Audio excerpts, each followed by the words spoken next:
कभी सोचा है चीन के पास ऐसा कौन सा अलादीन का चिराग है जो दुनिया की सारी कंपनियां वहां जाकर फैक्ट्री खोलना चाहती हैं? कुछ लोगों का जवाब होगा कि चीन में लेबर कॉस्ट बहुत कम है, तो वो तो हमारे देश में भी है, बल्कि हमारे यहाँ तो काफी कम है। तो फिर चीन के पास ऐसा क्या है जो कंपनियां खींची चली जाती हैं? इकोनॉमिक इंफ्रास्ट्रक्चर, जिसे हिंदी में कहते हैं आर्थिक बुनियादी ढांचा। चीन भारत से 2 साल बाद 1949 में आजाद हुआ।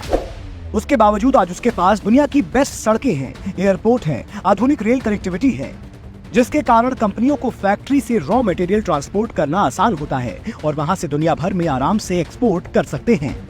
मतलब चीन के इकोनॉमिक इंफ्रास्ट्रक्चर को देखने के बाद एक बात तो साफ हो गई है कि हमारे देश का बुनियादी ढांचा यानी कि सड़कें, एयरपोर्ट, रेलवे आदि का नेटवर्क जितना मजबूत होगा, देश में बेरोजगारी उतनी ही कम होगी, क्योंकि भारत में तभी ज्यादा से ज्यादा कंपनियां निवेश करेंगी और भारत के लोगों को उतना ही अधिक रोजगार मिलेगा।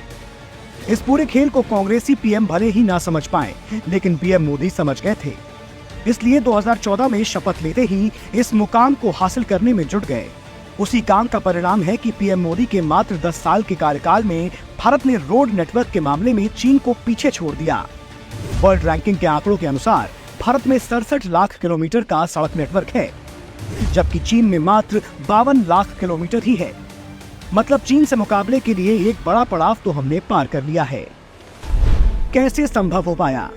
इस नामुमकिन काम को मुमकिन बनाने के लिए सबसे जरूरी था बजट की बाधा को पार करना, क्योंकि कांग्रेसी सरकारों में सड़कों का काम इसलिए भी नहीं हो पाया क्योंकि देश के विकास के लिए उनके पास बजट ही नहीं था।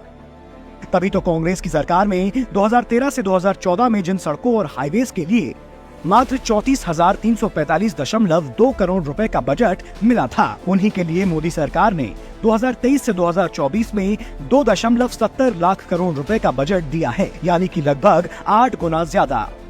बुनियादी सुविधाएं बहाल, निवेश बेमिसाल। अब भारत का बुनियादी ढांचा चीन के टक्कर का हो गया है, तो बड़ी बड़ी कंपनियां चीन छोड़कर भारत आने लगी हैं। सैमसंग और एप्पल जैसी विदेशी कंपनियों ने तो भारत में अपनी मैन्युफैक्चरिंग यूनिट की शुरुआत भी कर दी है और एलन मस्क की टेस्ला भी भारत में आने को बेताब है। लेकिन ये तो अभी शुरुआत है। हमारे इस नए भारत ने तो अभी अंगड़ाई लेना शुरू किया है। ऐसे में जिसकी वजह से हम ये सब हासिल कर पाए हैं, अगर वो गलती से सत्ता से बाहर चले गए तो हमारा सपना फिर अधूरा रह जाएगा और इस बढ़ते हुए भारत पर विराम लग जाएगा। इसलिए घर से बाहर निकलिए और मोदी जी के हाथों को मजबूत कीजिए।